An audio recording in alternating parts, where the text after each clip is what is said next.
Et bonjour à toutes et à tous, j'espère que vous allez bien. Alors aujourd'hui je vais réaliser à l'approche de Pâques, donc je le fais 4 jours avant, donc le pâté de Pâques. Alors je vais démarrer la recette. Alors juste j'ai doublé les quantités pour la farine parce que pour mon moule je vous expliquerai, comme je fais des petites décos et tout, voilà, je voudrais de l'excellente farine. Alors, donc là, il nous demande 150 g de farine. Du coup, j'en ai préparé 300 g. Hop, j'en oublie. Hop. Du coup, comme le poids est pas bon, je vais cocher. Donc, le beurre, 150 g de beurre. Alors, je retourne sur la balance. Normalement. Alors, j'ai mis du beurre demi-sel. Comme ça, je ne rajoute pas de sel à la pâte. Voilà. Du sel, je ne mets pas. Et de l'eau, on va mettre 50 g d'eau. 100 g d'eau, pardon, du coup. Donc, on appuie sur la balance. Et je mets 100 g.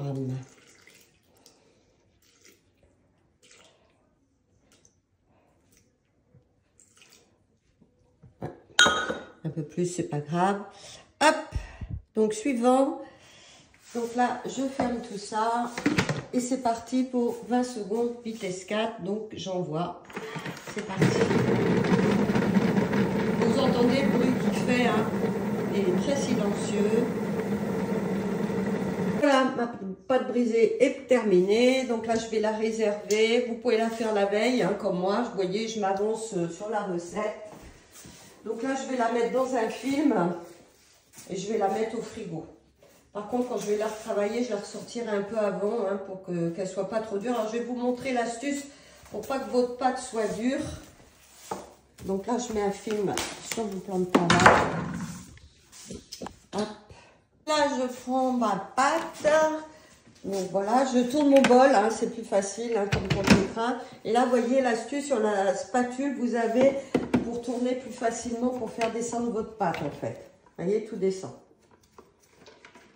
Voilà. Pendant que je vais travailler la pâte, je vais vous montrer le mode nettoyage. Donc là, j'ai mis 1 litre d'eau et du produit vaisselle. Donc là, je pose mon bol. Je vais mettre, faut pas oublier de mettre le couvercle, bon, ça, et le gobelet surtout. Donc là, je vais sortir de la recette. Je vais aller ici dans les modes et pré-nettoyage. Et là, comme c'est de la pâte, je vais faire pétrin et j'envoie. Comme ça, vous allez entendre le bruit qu'il fait pendant que... Donc là, ma pâte, en fait, au lieu de faire une boule, hein, voilà. Donc là, il faut qu'elle refroidisse. Hein. Ben, moi, je l'aplatis. Vous voyez, je fais un carré. Comme ça, j'aurai plus de facilité pour l'étaler demain, parce que si vous faites une boule, voilà, vous galérez. Donc voilà, comment je l'étale et comment je la réserve au frigo jusqu'au lendemain. Voilà. Donc là, vous voyez, mon Thermomix est en mode nettoyage. Donc, on l'entend pas. On va l'entendre à un moment donné parce que il va mixer un peu plus fort. Voilà, là, il a changé de bruit. Voilà le bruit qu'il fait, voilà, le plus fort. Là, il nous appelait. Donc, voilà. Donc là, je vais le rincer et voilà, le nettoyer. Mais déjà, ça vous dégraisse bien le bol. Voilà le résultat, vous voyez. Donc, je vais le rincer. Donc, ça, c'est super, hein, le mode nettoyage. Hein. Vous faites autre chose pendant ce temps-là. Pour continuer ma recette, j'ai besoin de 5 œufs pour aller dans mon pâté de Pâques. Donc là, j'ai mis les œufs, vous voyez, entre les lames. Il y a 5 œufs.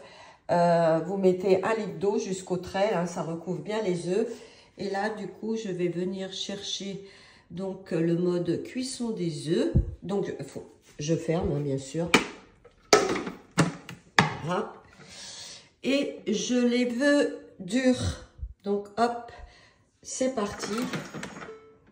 Donc là, il met à peu près 20 minutes. Mais en fait, il va détecter aussi le poids des œufs pour les cuire, voilà, parfaitement. J'ai sorti ma pâte et je vais l'étaler sur une hauteur de 4 mm. 4 mm. Je vais mettre avec mes bandes. Comme ça, c'est super. Donc ça, c'est des bandes de 4 mm. Dans le paquet, il y a trois sortes de bandes de plusieurs tailles. Donc ça, c'est pratique pour être sûr d'avoir une pâte bien uniforme partout, en fait. Voilà. Donc là, je vais l'étaler pour mettre dans mon moule.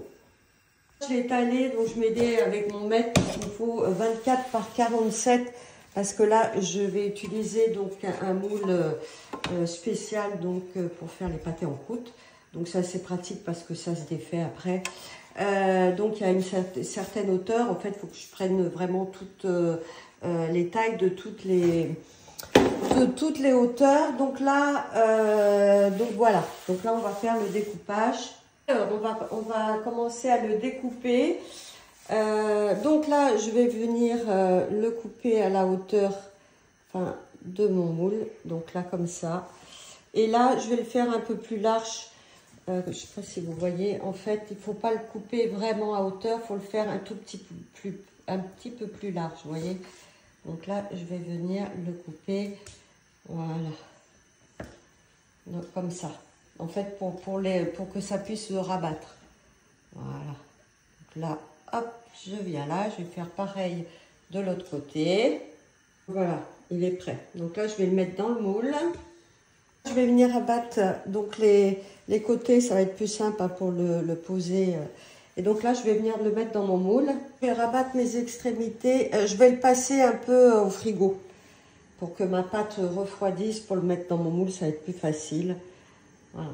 J'ai mis ma pâte, donc de bien faire attention que ce soit bien soudé sur les côtés. Voilà. Il y a pas de... Vous voyez, j'ai doublé ma pâte, c'est tout ce qui me reste. J'ai encore le dessus à faire. Donc, doubler votre pâte, parce que sinon ça va faire juste. Alors, on va continuer la recette avec la farce. Donc là, on me dit de mettre l'oignon, du persil. Alors moi, je mets... de l'oignon, je mets deux gousses d'ail aussi. Voilà, vous faites ce que vous voulez. Donc le persil, j'en ai mis aussi un peu plus. On va hacher ça 5 secondes, vitesse 5. Donc je ferme, j'appuie.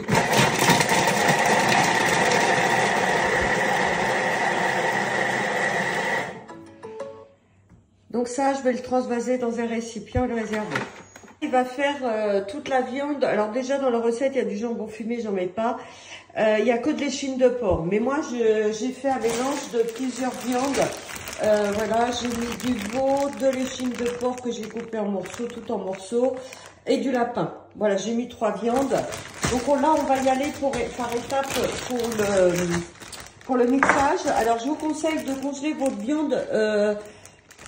une heure avant, ou la mettre au congélateur directement aussi. Là, moi, elle était au congélateur, elle a repris un petit peu, mais elle a encore bien dur. Donc, pour le mixage, c'est mieux. D'accord, ça évite, comme ça. Voilà, ça va prendre, franchement, alors du coup, je mets un peu plus parce que j'ai aussi un peu plus de viande. Donc, hop. Donc, 3 secondes, vitesse 6.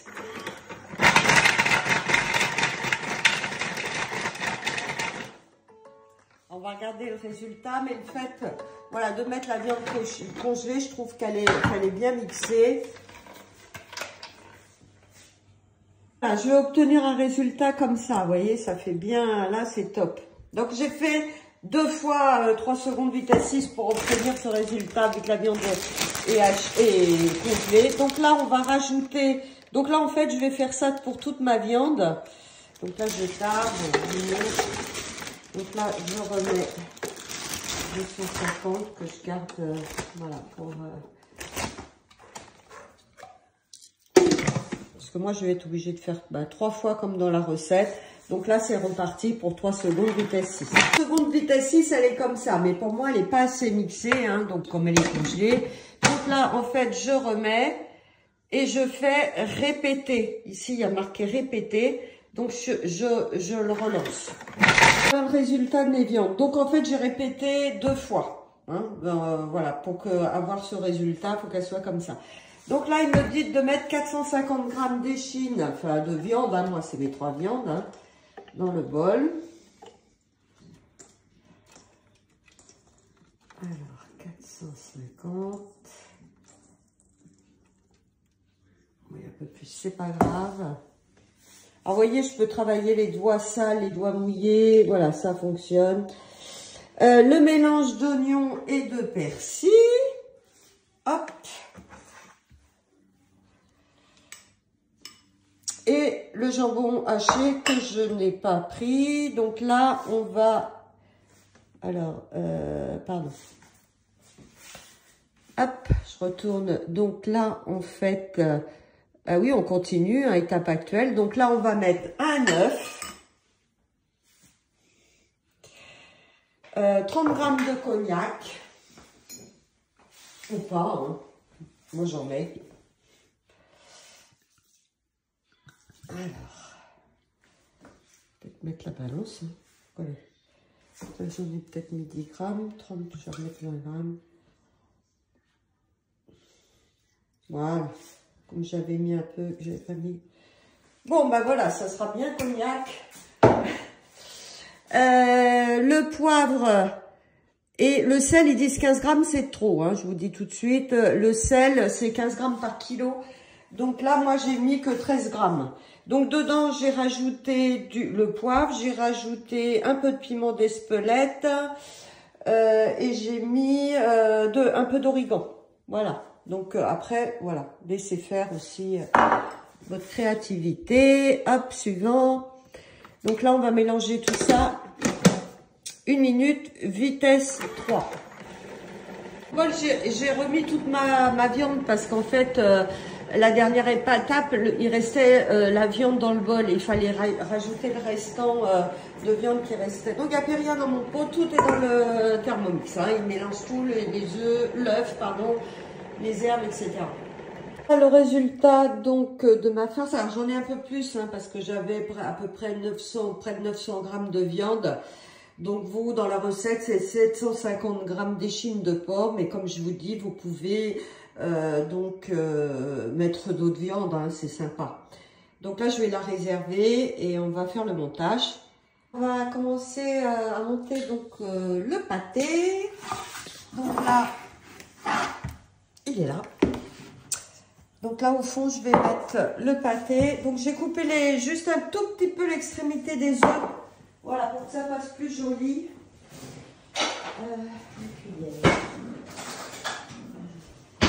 Alors, donc là, je vais répartir mon pâté, une partie dans le fond. Donc voilà, comme ça. Vous tassez bien avec la cuillère, hein, faut pas qu'il y ait d'air. Donc, vous tassez bien donc votre pâté. Dessus, je vais rajouter donc les œufs. Alors, j'espère que j'en avais assez des œufs du coup, parce que c'est vrai que j'ai pas calculé 2. Alors, 3. Je vais pas avoir assez d'œufs. 4. 5. Alors, donc, vous voyez, donc là, je vais aller recuire 2 œufs. Donc là, je remets mon pâté. Alors, ma chair. Vous allez bien aussi dans le creux, hein, des œufs, entre les œufs. Enfin, entre les œufs, il n'y a pas d'espace, mais bien sur le côté, hein, vous voyez, pour faire rentrer, voilà, qu'il n'y ait pas de trou, de bien tasser. Et là, je vais recouvrir dessus aussi. Là, eh ben, j'ai mis toute ma viande, hein, vous voyez. Donc, si vous avez un moule à pâté en croûte, il faut bien, moi j'avais plus de 900 grammes de viande, presque 1 kilo, donc il faut bien ça, hein, c'est comme les œufs, je me suis fait avoir. Donc ça on prend, et puis la pâte, hein, donc j'ai doublé la pâte aussi, hein, donc voilà. Donc là, on va recouvrir avec la pâte. Là, je vais recouvrir avec la pâte, je vais un peu imbiber d'eau, donc le tour de mon pâté. Alors, je sais que la pâte, vous voyez, j'ai pas été assez... mais bon, ça va aller quand même. On va se débrouiller avec ça. Alors, Donc là, on va venir l'aplatir sur le pâté. Et je vais souder les bords avec de l'eau pour bien que tout soit soudé du coup.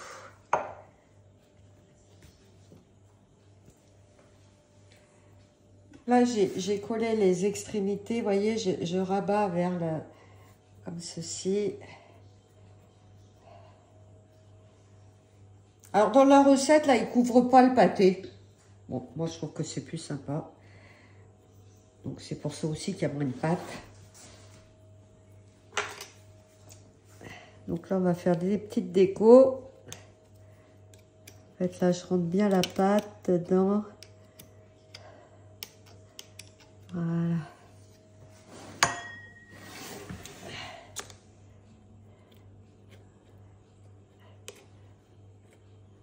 Voilà.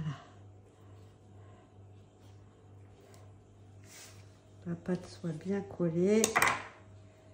Alors, faire mes décos là, avec une fourchette en fait. Vous voyez, je vais les... Voilà. Tout le bord. Donc, je vais faire ça partout, vous voyez. Hop. Ça sera très bien. Je vais faire 2 cheminées. Donc, on va faire une là. Une là.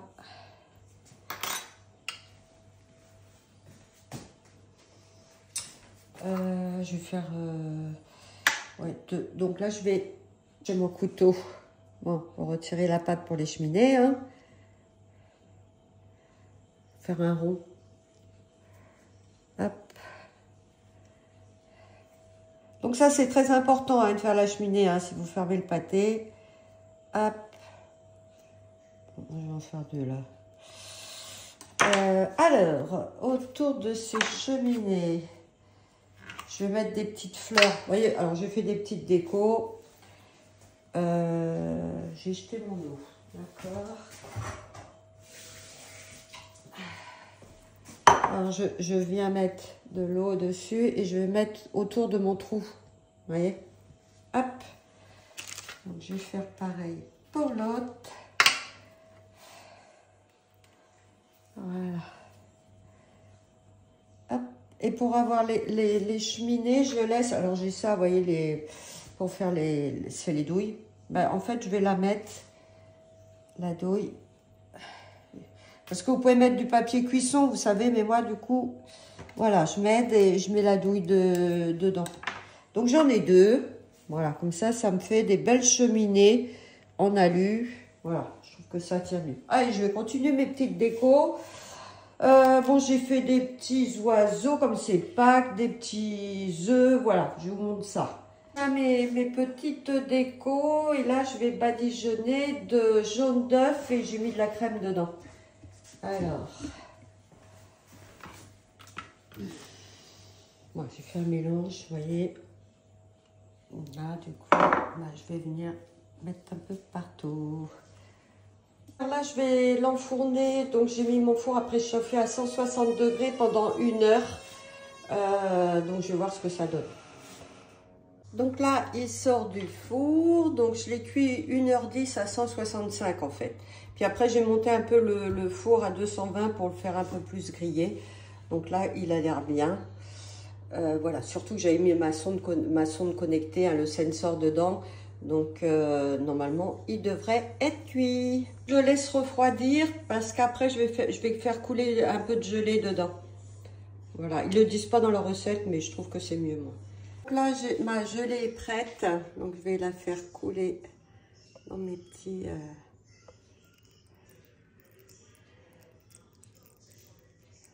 Voilà. Je vais remettre dans les 2. Normalement, un, ça remplit l'autre, mais bon. Donc là, je vais remplir ma gelée.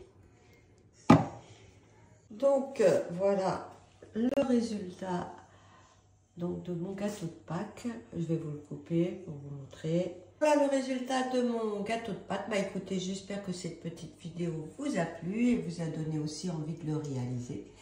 Et je vous dis à bientôt pour d'autres recettes.